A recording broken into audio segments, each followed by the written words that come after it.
After surging into the last 8, the Radwanska sisters had their sights set on the semi-finals at the Southern California Open. Second seed here at Carlsbad, Agnieszka took on Sam Stosur in the quarterfinals on Friday. It was her Australian opponent who began the brighter though. The world number 13 broke at her first opportunity and appeared in control. And this is some attacking from Stosur once again. Right at the net, the great touch.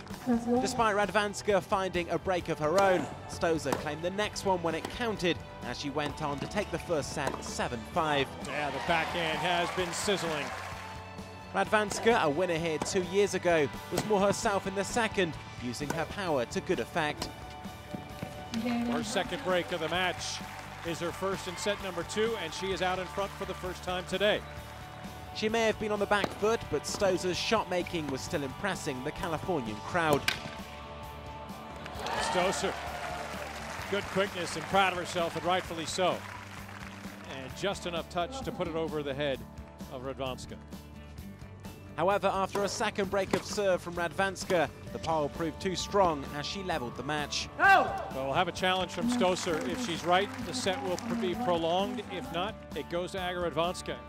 It did just catch the outside of the line by the slimmest of margins. The world number 4 looked to have carried that form into the decider as she produced one of the shots of the contest. That textbook to Radwanska. Disguises and just waits, gets under the ball. But it was Stosur who stepped up her game as the encounter went well into its third hour. The 5th seed gained a pivotal break to take a 5-3 lead and a chance to serve out the match. And it found some of the line, and it's just enough, and that gives Samantha Stosur her 4th break of the match and a chance to serve for the semifinals. Stosur did just that as she reached her first semi-final of the year with victory in just over 2.5 hours. And it's done. After 3 times denied, a top 5 victory for Samantha Stosur over the 2 seed and world number 4, Agnieszka Radwanska. She'll face Virginie Rosano in the last 4 after the Frenchwoman overcame Petra Kvitova in an even more marathon encounter, winning in 3 hours and 35 minutes.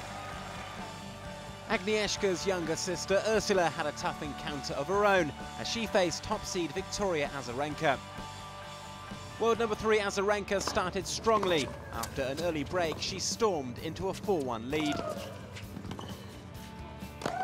And Azarenka is starting to really feel that rhythm, or lack thereof, and jump all over Radwanska. The Belarusian won 6 successive games to wrap up the opener 6-1. And the woes continue. 6 consecutive games to finish off the opening set in 38 minutes. It's a quick lead for Azarenka. Radwanska, who has caused a number of upsets this season, looked to be improving at the start of the second.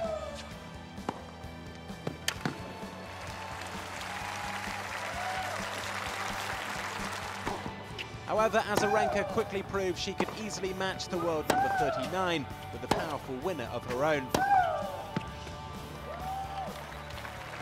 And the accuracy of Azarenka starting to frustrate Radwanska. She slams her racket towards the end of this point.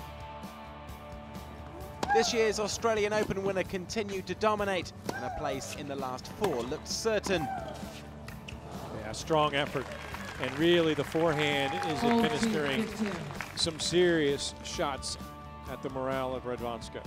Radwanska did manage to muster 1 break of serve, but any glimmer of a possible comeback swiftly disappeared in the following game as she joined her sister in exiting the tournament. Azarenka with a break to love as she sealed her spot in the semi-finals, where it will be a battle of 2 previously top-ranked players. Anna Ivanovic awaits in the last 4. Another former world number 1, Martina Hingis, didn't have such a memorable day. After 6 years out of the game, the 5-time Grand Slam champion made a dramatic return to women's tennis this week to play alongside Daniela Hantuchova. But despite winning their opening match on Thursday, the doubles pair crashed out to American duo Raquel Cops-Jones and Abigail Spears in the quarters on Friday.